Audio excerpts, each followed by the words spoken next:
Hola a todos, bienvenidos a nuestro podcast Te Hablamos, un programa donde hablamos de autismo. Soy su anfitrión, Emanuel Barrantes, y estoy muy emocionado de arrancar con este programa junto a mi esposa, compañera, socia, compañera panelista, Silvia Ramírez. Hola, un gusto estar acá hoy y poder compartir mis experiencias como mamá. También tenemos por este lado a nuestra panelista experta en autismo, la máster Natalia Girón. Bienvenida, Mucho Natalia. gusto. Muy buenos días. Me encanta estar por acá, pero como le decía ahora a los colegas hoy de SET, no hay especialistas, ¿verdad? Todos somos especialistas, todos estamos aprendiendo. Esto es un constructo y bueno, súper orgullosa y complacida de estar aquí construyéndolo con ustedes. Bueno, hoy, como es nuestro primer episodio, lo que quisimos hacer es un poquito contar nuestra historia, ¿verdad? De cómo llegamos acá, de por qué estamos haciendo este podcast. Entonces, quizás podemos enfocarnos, Natalia, en empezar contando tu historia y cómo llegamos acá, al hecho de crear este podcast. Claro, muchísimo gusto.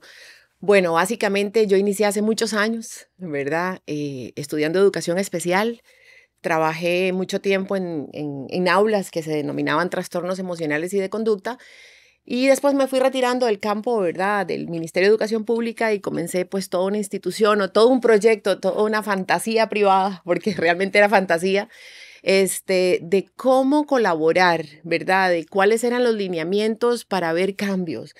¿Qué sí podíamos hacer desde el frente de nosotros, terapeutas, porque somos terapeutas, ¿verdad? Que representara un cambio importante en la vida de una persona, ¿verdad? Entonces ahí nace el Centro Psicopedagógico Belén, donde somos un grupo de profesionales que damos terapia, impartimos terapia en las diferentes áreas del desarrollo de los niños y las niñas. Y hace 8 años, pues siempre creció la inquietud de que si nosotros lográbamos éxitos aplicando intervenciones individuales, ¿verdad? De forma privada, ¿qué pasaba si teníamos una escuela regular donde podríamos incluir todo este equipo terapéutico, además de todas las materias, enriquecerlas con todas las técnicas que nosotros a nivel privado o a nivel de terapia manejamos dentro de las aulas, capacitar docentes y poder de alguna manera ofrecer esto en un servicio más amplio y en ambientes naturales? Porque estábamos acostumbrados a trabajar en ambientes clínicos. Llegaba el niño, le damos terapia y se lo llevan. Pero realmente los lineamientos internacionales y a través de los diferentes estudios que nosotras vamos haciendo, ¿verdad? De los diferentes métodos que van saliendo, todo el mundo te propone ambiente natural y uno decía, pero ¿cómo hacemos eso en clínica? Es imposible. Y entonces la escuela, ¿verdad? Nuestra Señora de Belén, fue fundada hace 8 años, es el espacio que hemos encontrado para poder intervenir a nivel social, a nivel comunicativo, a nivel de flexibilidad de pensamiento, a nivel de conductas básicas para el desarrollo, a nuestros niños y niñas que asisten. Y entonces ahí nace toda esta institución o todo este proyecto, ¿verdad? Ahí los conozco, por cierto, a ustedes. Y bueno, creo que este espacio es algo que venimos gestando hace un par de años, no es algo que salió de la nada, es una necesidad que a pesar de tanta información vemos súper latente, ¿verdad? Sentimos esa necesidad y bueno, pues gracias por el espacio y creo que qué dicha que se nos dio y que lo cristalizamos, Sí, porque así es. sí, muy bien. Y bueno, Sil, hablemos un poquito de nosotros, ¿verdad? De nuestra historia personal como papás. Em, ¿Cómo empieza todo esto? ¿Cómo llegamos acá? Ok, bueno, más o menos a los 2 años aproximadamente, ¿verdad? Fue cuando empezamos a notar ciertas cosas que tal vez, digamos, otros chicos o vecinos, los niños ya iban haciendo, Alex tal vez no. Y ahí se nos empezó a encender una alarma, ¿verdad? De por qué tal vez no habla todavía, o apilaba cosas, apilaba piedras, Se metía muchas cosas a la se boca metía también. cosas a la boca, ponía los legos así como en fila, ¿verdad? Y cerraba los ojos y ahí los iba armando. ¿Qué más? Tenía problemas de sueño también, eran 3, 4 de la mañana y no se dormía. Entonces familiares nos empezaron a decir, bueno, y la pediatra, que tal vez podría haber la posibilidad de que tuviera autismo, ¿verdad? Y ahí decidimos entonces ir ante una neuro, si no me equivoco, sí. Sí, a empezar este proceso de diagnóstico. Y tal vez, ya que estamos hablando de Alex, ¿verdad? Y del hecho de que Alex tiene o es una persona dentro del espectro, hablemos, Nati, de la definición de autismo, ¿verdad? O sea, ¿qué es autismo? Empecemos por lo más básico para toda la gente. ¿Qué es autismo? Claro, primero que nada, recalcarles que es una condición del neurodesarrollo. Sí, tal vez derribemos el primer mito de una vez, ¿verdad? El primer mito es el autismo es una enfermedad y como enfermedad la podemos curar. O sea, creo que de las primeras cosas que necesitamos ir derribando. Claro, por supuesto. No, es una condición. Yo siempre les explico a los papás en algunos talleres que hemos hecho dentro de la institución que imaginémonos que es como la constelación, ¿verdad? El universo tiene muchas estrellas, tiene muchos planetas, cada uno tiene sus características, sus individualidades y así son nuestros niños y niñas, ¿verdad? Entonces, es una condición de neurodesarrollo que se caracteriza principalmente por diferencias o dificultades en el área de comunicación, no solamente lenguaje, después más adelante vamos a hablar de eso, ¿verdad? En la parte de interacción social, flexibilidad de pensamiento y de conductas, ¿verdad? Que lo van a llevar a tener limitaciones en cuanto al manejo del ambiente en diferentes situaciones. Y contanos, digamos, ya Silvia nos explicó un poquito de algunas cosas que notamos nosotros en Alex desde muy joven, ¿verdad? Ajá. Pero, ¿qué otras cosas podría la gente estar viendo como señales tempranas para poder decir, tal vez va por acá? Ajá. Lo primero que nos damos cuenta cuando tenemos un bebé en la cama, ¿verdad? Más pequeñito todavía que 2 años, es que el niño no responde a la voz humana. Uh-huh. Es más, muchos papás dicen, qué raro, pongo el televisor, o pongo el televisor y el niño vuelve, ¿verdad? A la mirada o la parte, ¿verdad? De la localización del sonido, cuando es un sonido artificial. Pero cuando mamá lo llama y le dice, Nati, el niño no responde a la voz, no vuelve a ver. ¿Verdad? Entonces creo que de hecho muchas personas piensan que tienen deficiencia auditiva. De hecho, sí, a nosotros nos pasó que la neuro nos dijo, bueno, primero hagámosle una audiometría, así como profunda fue, en realidad no fue así como general para ver si tiene problemas, si no todo salió bien. Sí. Ajá, exactamente. La segunda cosa que vamos viendo es que tienen diferencias, ¿verdad? En cuanto al tiempo donde se sientan y sostienen la cabeza, ¿verdad? Caminar, un poco el uso de extremado de puntillas cuando caminan, respuesta al nombre. Uh-huh. ¿Verdad? Lo segundo creo que vemos es que no hay respuesta al nombre. Uno la llama Nati, y el niño no busca el sonido, no busca localizar a la mamá, ¿verdad? Muchos niños ven a los papás a pesar de que les están hablando y no les sonríen. Uh-huh. ¿Verdad? Porque no solamente englobamos lenguaje, englobemos comunicación total, uh-huh. ¿verdad? El niño tiene que tener una mirada, tiene que tener un gesto, una sonrisa, un disfrute compartido de la actividad. Estas mamás que jugamos, ¿dónde estoy? Busco al niño, el niño no te busca, ¿verdad? No hay esta reciprocidad uh-huh. social que uno espera dentro de la comunicación. Uh-huh. Uh-huh. Muy bien. Bueno, volvamos a Alex y ahora sí, el diagnóstico, ¿verdad? Nos uh-huh. dicen... Alex tiene autismo. Ok, bueno, pero antes de eso, ajá. Nos dijeron que metiéramos a Alex a un kinder, ¿verdad? Bueno, muy bien. Eso. Muy pequeño, ¿verdad? Que no está en nuestros planes, pero que lo metimos para ver si, estando con otros chicos, podía repetir conductas o así. Y bueno, al poco tiempo nos mandaron a terapia ocupacional. No sabíamos que era terapia ocupacional, por cierto. Y ya estando en terapia ocupacional, igual rápidamente nos dijeron, sí, busquen un diagnóstico, ¿verdad? Uh-huh. Ajá. Entonces, de hecho, sí, en el momento que nos dan el diagnóstico, fue así como, suave, ¿qué pasó aquí? Entender lo que es, porque, digamos, en mi mente, yo tenía que el autismo era otra cosa, ¿verdad? Como decían antes, se sentaban en el piso y veían hacia la pared, y ya, para mí eso era el autismo, ¿verdad? De hace muchos años. Entonces, era empezar a entender qué es el autismo y además el por qué nosotros, ¿verdad? Y qué no es el autismo, ¿verdad? Ajá. Porque hay muchos mitos y muchas cosas que ya están predefinidas en la sociedad de lo que significa una persona con autismo, ¿verdad? Ajá. Entonces, también el entender eso y también hasta cierto punto uno siempre como papá tiene ciertas ideales, expectativas, ajá, que digamos. Mi hijo va a llegar a hacer X cosa, ajá. Pues es empezar a centrarse, enfocarse, decir, ok, no va a pasar esto, podría pasar uh-huh. esto, o eso de por qué me pasó a mí, o cómo puedo hacer, o qué hice mal, a mí me pasó y yo, ¿qué hice mal? Uh-huh. ¿Cómo no me di cuenta antes? ¿Qué pude haber hecho para haber cambiado eso? ¿Será porque, no sé, hice algo mal en el embarazo? Son cosas que sí me pasaron por la mente, ¿verdad? Claro. ¿Qué hice para que Alex pasara por esto? Ajá. Sí, porque yo en ese entonces no sabía absolutamente nada del tema, ¿verdad? Sí, y vamos a tener otro programa específicamente centrado en diagnóstico, ¿verdad? En donde vamos a tocar estas partes, ¿verdad? Dentro del aprendizaje de nosotros como papás, ¿qué nos ha tocado aprender? ¿Qué cosas han sido cosas que no estaban dentro de nuestros planes tener que aprender? ¿Cómo puede ser? Bueno, aprender que las necesidades en sí como Alex, de cómo entenderlo, cómo descifrar lo que él quiere, lo que él siente. La paciencia en uno ha sido así como que la hemos tenido que desarrollar, ¿verdad?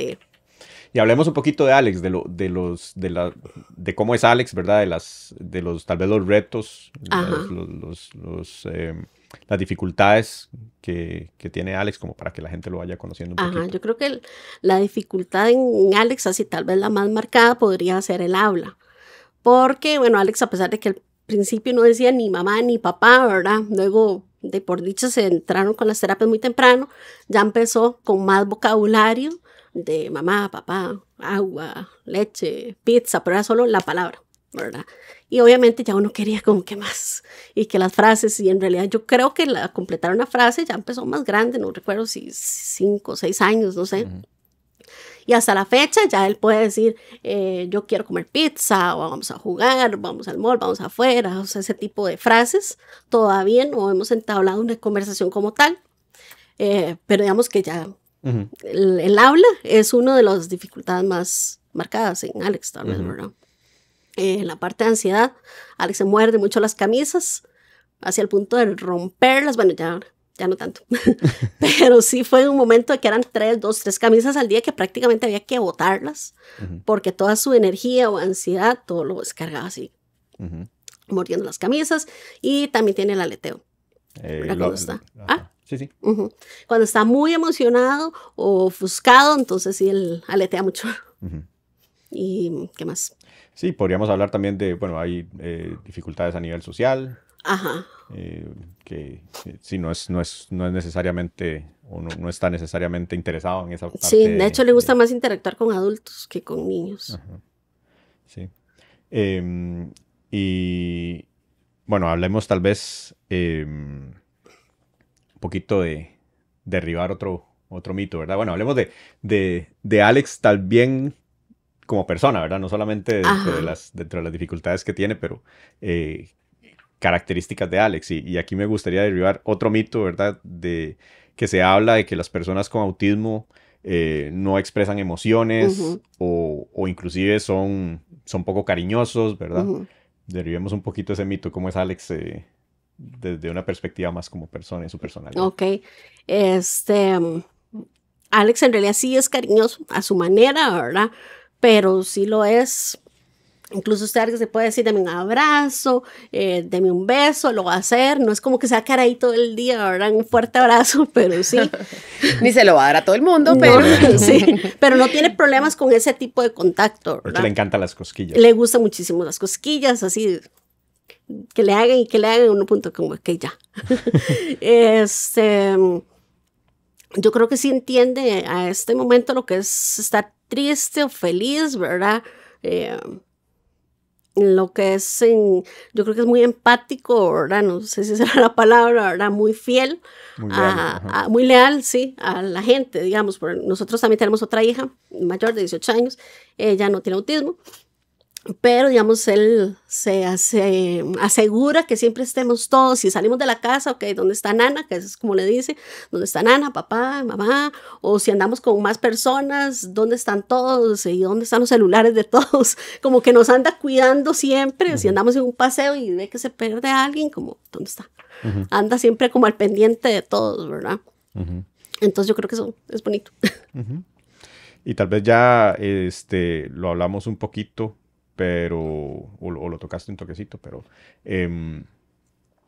¿qué hemos notado que ha logrado Alex en este tiempo? Bueno, lo del habla sí ya lo mencioné, ¿verdad? Que sí ha avanzado bastante, ¿verdad? La parte de lectoescritura, ¿verdad? Tal vez lo logró como a los 7 años, algo así, ¿verdad? Pero fue impresionante. De hecho, le mandaron una tarea donde decía que tenía que leer algo y escribir. Y yo, ¿cómo va a hacer esto, Alex? O sea, me frustré en ese momento. Yo, ¿pero cómo lo voy a hacer? Yo, bueno, voy a ponerlo y lo pongo. Y se puso a leer y yo me quedé pero impresionada. De hecho, lo grabé y se lo mandé a un montón de gente, pues yo estaba impresionada. Yo no sabía que ya Alex sabía leer, ¿verdad? Y pues sí, fue bastante así como impresionante ese avance, ¿verdad? ¿Qué más podríamos mencionar? Bueno, y yo una de las cosas que les puedo contar, por ejemplo, es que antes había muchas cosas que eran muy difíciles para él, como por ejemplo llevarlo a un pediatra, a un médico, o llevarlo al dentista, ¿verdad? O que le cortaran el cabello. Que le cortaran el cabello, o inclusive una vez que lo llevamos a hacer un examen de la vista, nosotros decíamos, pues, ¿cómo vamos a lograr todo esto, ¿verdad? Porque él puede reaccionar a diferentes cosas. Por ejemplo, al inicio, cuando le teníamos que llevar al pediatra, pues me tocaba a mí alzarlo a la fuerza que lo revisaran entre los tres. O inclusive cuando le estaban revisando la boca en el dentista, me tocaba a mí acostarme en la silla y ponérmelo acá, ¿verdad? Para sujetarlo mientras le estaban revisando la boca. Y ya la última vez que fuimos, hace 15 días, se acostó solo. Claro, ha sido un proceso largo, no es como decir, ay, sí, Alex en 2 toques, no. De eso han sido 6, 7 años. Correcto. Para que Alex llegara hace 15 días a decir, me acuesto y me limpio los dientes y tranquilos y wow, fue impresionante. Correcto. También, ¿verdad? Ver ese proceso. O como decía Manuel, el cabello. El cabello. Al principio lo rapábamos, de hecho compramos una máquina. Solo para raparlo. Para raparlo porque era lo único que podíamos lograr y ahora él llega al barbero como si nada y se lo corten y todo bien. Sí, igual el proceso con los pediatras, ¿verdad? Que inicialmente sacarle sangre, hacemos muchos exámenes de sangre, ¿verdad? Entonces el sacarle sangre o el ponerle una vacuna. Inicialmente, cuando estuvo el COVID, tener que estarlo vacunando, ¿verdad? Era eso de, bueno, vamos a tener que agarrarlo a la fuerza y demás. Ahora, inclusive hace unos días nos dijo que quería ir al doctor a que le pusieran una vacuna. Sí, inyecciones. Como cuando dice que no quiere ir de vacaciones. Ajá, exacto. Algo así. Sí. Entonces, esa es otra. Y tal vez otra que se me ocurre es igual una experiencia que tuvimos cuando salimos del país, ¿verdad? La primera vez que salimos del país. Que reaccionó, tuvo una reacción, digamos, cuando estábamos dentro del avión. En el aeropuerto tal vez no fue tanto, ¿verdad? Pero una vez que entramos dentro del avión, pues sí hubo una reacción fuerte, ¿verdad? Como ya, ok, vámonos. Me quiero ir de acá, ¿verdad? No entiendo dónde estoy metido, qué es todo este ambiente cerrado. Y sí tuvo una reacción al punto de que pues, tuvimos un encontronazo con una aeromoza. Llegó la aeromoza, ahora tras de que ya estábamos ofuscados, llegó la aeromoza y nos dice, ¿qué está pasando, verdad? Y nosotros, no, es que ya le explicamos un poco la situación, que Alex tiene autismo, denos un momento. No, es que ya tenemos que despegar, está bien, denos un momento, o lo podemos alzar. No, él tiene que ir sentado con su asiento y no sé cuánto, ¿verdad? Y estaba muy pequeño, tenía 2 años, no sé. Y la hermosa, más bien de tratar de ayudarnos o calmarnos, empezó a acosar de que, ok, arreglan esta situación ya o se bajan. Sí. Y Tamara estaba pequeña, entonces de Tamara en su parte de, ¿y cómo? ¿Y el viaje? ¿Y qué va a pasar? Entonces ya todos ofuscados de qué hacer y que Alex cálmese. Y más lloraba. Y en eso pasó otra hermosa y nos dijo qué está pasando. Y le explicamos y más bien volvió a ver a la otra hermosa feo como diciendo, de hecho le dijo, retírese. Y nos dijo, ¿qué ocupan? ¿Quieren agua, algo de comer? ¿Quiere pintar? Nosotros dijimos, no, ahorita no ocupamos nada, solo un momento, un espacio para calmarlo y alzarlo. Y dice, está bien, no se preocupe, álcelo, lléveselo alzado, pónganse en el cinturón y todo bien, el tiempo que ustedes necesiten. Entonces ya nosotros, ok, respiremos. Sí. Y todo se calmó. Y de hecho, para el vuelo de venida, Alex iba ahí pegado a la ventana, más bien, ¿verdad? Sí, ahora más bien desea meterse en aviones, desea pero sí, son experiencias frustrantes, ¿verdad? Y sí, digamos, de todo este avance que ha tenido Alex, ¿cuál consideras que es la clave de todo este avance, ¿verdad? Sí. Son varias, pero sí, ¿qué podríamos rescatar? Definitivamente, el haberlo descubierto tan pequeño, ¿verdad? Tan pequeño. Aunque al principio, tal vez más a mí no me gustó, yo era así como, ¿qué les pasa? ¿Por qué? Pero por dicha sí, acatamos y empezamos de una vez con sus terapias, y qué ocupaba, nosotros como familia, cómo le podemos ayudar. Y definitivamente sí, fue la clave. Porque si lo hubiéramos hecho tal vez más grande, pues sí, yo me imagino que igual se van a ver los avances, ¿verdad? Pero más a largo plazo. Y de hecho, Natalia, hablemos un poquito de eso. Hablemos de intervención temprana. Todo un ¿verdad? tema. Es todo un tema. Todo un tema. Pero ¿qué tan importante es la intervención temprana, el diagnóstico temprano y la intervención temprana en personas con autismo? Sí, bueno, creo que aquí hay muchos datos que podríamos rescatar. El primero es que la mayoría de los papás le tienen miedo al nombre. Sí. ¿Verdad? Entonces, no buscan diagnósticos o se pelean con las personas que hacen inicialmente el diagnóstico porque no quiero nombre, no quiero que me lo, ¿verdad? Encasillen, nominen, que también es comprensible, ¿verdad? Por esto de la hermosa. Es súper comprensible, ¿verdad? Yo no quiero estar diciéndole a todo el mundo, yo tengo diabetes, entonces necesito tal cosa. Es comprensible, es algo que hay que ir trabajando. Pues, sin embargo, ¿verdad? Comparto totalmente con los papás que no quieren nombres tempranamente, pero hacer un diagnóstico temprano te da la posibilidad de que la persona que va a hacer la intervención sepa lo que tiene que trabajar. Porque si no, es como, bueno, hagámosle un poquito de esto, un poquito de esto, un poquito de esto, un poquito de lenguaje, por supuesto, un poquito de terapia ocupacional, por supuesto, un poquito de integración sensorial, por supuesto, un poquito de terapia conductual, por supuesto. Pero vean, estoy hablando de terapias. Cada terapia es una persona diferente que está trabajando con un niño, con todo el respeto del caso, que tiene 12, 18 meses y que lo que está llevando es a una tabla del desarrollo neurotípico. ¿Cierto? Porque tenemos que nivelar algo. Porque cuando tengo algo, tengo que nivelar algo. ¿Sí? Tengo que llevarlo a la norma. Claro, básicamente tengo que llevarlo a la norma. Entonces, ¿qué pasa cuando no tengo un diagnóstico? Que las personas hacemos eso. Llegan los niños chiquititos y vamos a llevarlo a la norma. Le paso una escala de desarrollo de la norma y comienzo a trabajar para llevar a este niño a la norma. Totalmente equivocado. ¿Por qué? Porque primero, que hay una diferencia con la norma, que ya te está avisando que pasa algo, y esa diferencia con la norma también va a indicarle a los terapeutas que hay que trabajar los precursores del desarrollo para que aparezca lo que la norma espera. Porque, ¿por qué se dan los diagnósticos? Porque el niño pequeño no le aparece de forma espontánea lo que la norma pide para desarrollar lenguaje, para desarrollar comunicación, para desarrollar la marcha, el tono, la fuerza, la flexibilidad cognitiva para adaptarse a todos los cambios conductuales y de pensamiento que tenemos que tener en la cotidianidad y a muy rápido tiempo, ¿verdad? Porque el cerebro humano tiene que irse adaptando muy rápido a muchas cosas.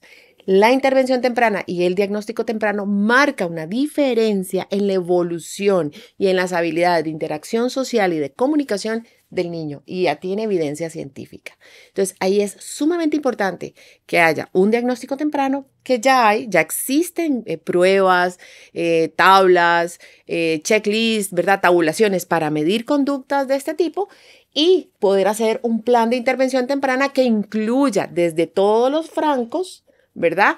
Una intervención en precursores del desarrollo. Creo que eso es la clave de la diferencia.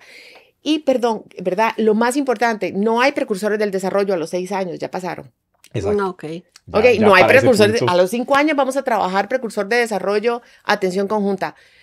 Puedes darle una pincelada, pero ya pasaron. Precursor del desarrollo es de 0 a 3 años, 36 meses.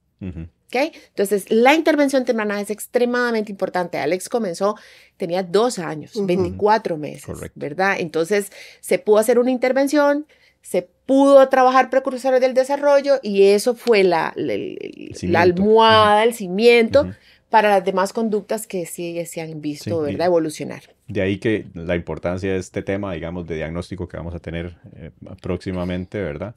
Y de que la gente identifique esas señales tempranas. Claro. Y que pues no le dé miedo ir y decir, quiero saber si salir de la duda, digamos, e intervenir. Ahí quiero como rescatar que no es un mito, pero vean lo que pasa mucho en las familias.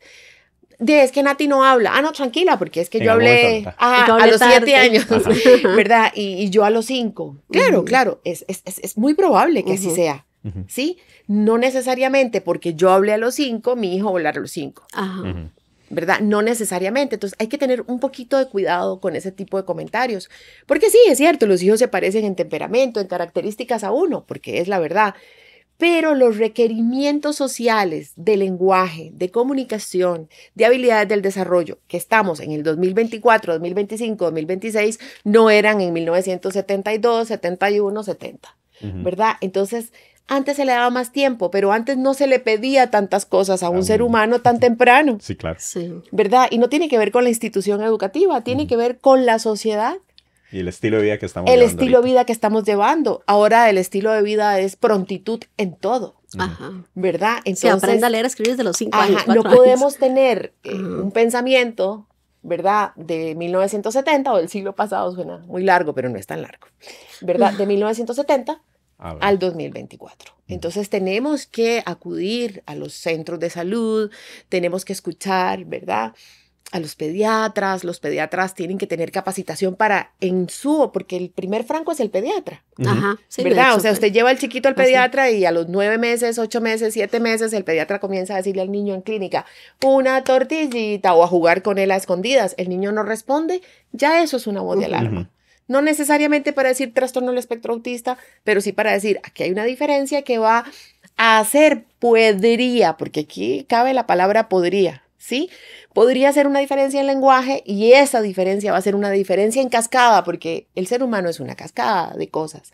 El desarrollo humano ya está comprobado, ¿verdad? Es una secuencia de pasos, una secuencia de cosas que tienen que aparecer para que aparezcan otras más complejas, ¿verdad? Entonces es sumamente importante. Muy bien.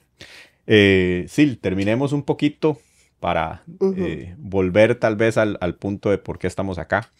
Hablemos un poquito de Alex Little Hand. Ok. Bueno, Alex Little Hand es nuestro emprendimiento. Tiene el nombre de nuestro hijo. Todo empezó porque, como les comenté, Alex se mordía las camisas, entonces la terapeuta nos dijo, busquen un mordedor. Nosotros, un mordedor, pero eso es de bebés. Y bueno, resulta que sí había mordedores para chicos grandes. Lo conseguimos en un lugar pues lejos y fue bastante caro en un momento, ¿verdad? Y nosotros dijimos, bueno, ahí, qué dicha, ¿verdad? Que existe, pero ¿qué pasa con la gente que no lo puede pagar? O qué tan fácil acceso fue, porque a nosotros nos costó conseguirlo. Entonces ahí empezamos a investigar un poco más y, no sé, pedir consejos a los terapeutas de qué hay, ¿verdad? ¿Qué se puede buscar? Y entonces sí, encontramos una marca ahí que nos gustó y la empezamos a traer. Y nuestros mismos clientes nos han ido como guiando de qué otras cosas ocupan, aunque Alex no las ocupe. Un ejemplo, orejeras y horas de ruido, Alex no las ocupa, no tiene problemas con un ruido.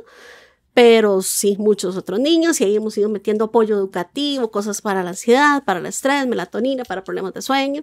Y ahí hemos ido, ya vamos a cumplir 6 años en diciembre, Sí, de hecho. Importante decir que es una tienda virtual. Es una tienda virtual que tenemos con este tipo de productos. Y a raíz de todos estos años y mucha gente que hablamos por WhatsApp, nos empezaban a pedir consejos. Entonces decían, ¿usted qué sabe tanto? Y yo, no, yo soy una mamá. Yo soy mamá, yo no soy experta en el tema. Pero sí, mucho contacto con la gente que nos preguntaba y nos decía y todo eso. Entonces dijimos, hagamos un grupo de apoyo en Facebook que se llama Alex Little Hand Network. Ya tiene como 3 años, tal vez, no sé. Y ahí los papás libremente hacen preguntas, hemos puesto incluso entrevistas con otros profesionales y así hemos venido durante este tiempo y desde hace algún tiempo ya dijimos, hagamos algo más y aquí estamos. Sí, la idea es romper un poquito con mucha desinformación tal vez que se tiene y también llegarle a más gente. Sí, y también hablar a un punto de, ok, están todos los terapeutas, los doctores y nos aconsejan y nos dicen cosas, pero del otro lado, que estamos nosotros como papás, que sentimos, que creemos, que sí, que nos cansamos, etcétera, ¿verdad? Nos frustramos. De hecho, sí, desde ya extenderle la invitación a todo el mundo, ¿verdad? Para los capítulos siguientes o los episodios siguientes, en donde vamos a tocar muchos de los temas que hablamos hoy en profundidad. Vamos a hablar de diagnóstico en profundidad, vamos a hablar de cómo enfrentar el diagnóstico en profundidad. Vamos a hablar con otras familias también y la experiencia que han tenido. Vamos a hablar de adolescencia y adultez. Vamos a hablar de educación y educación inclusiva. Vamos a hablar de terapias. Vamos a hablar de la situación del país, ¿verdad? Entonces, desde ya, invitarlos a todos los diferentes episodios que vamos a tener. Y bueno, para ir ya cerrando, agradecerles a ambas, ¿verdad? por estar acá, por compartir el conocimiento, por compartir las experiencias. Y a las dos las vamos a seguir viendo. Me van a seguir viendo a mí también. Y desde ya extenderles la invitación al próximo episodio, en donde vamos a tener a la doctora Roselín Valerín y vamos a estar hablando del diagnóstico. Entonces, muchísimas gracias por acompañarlos y nos vemos hasta la próxima.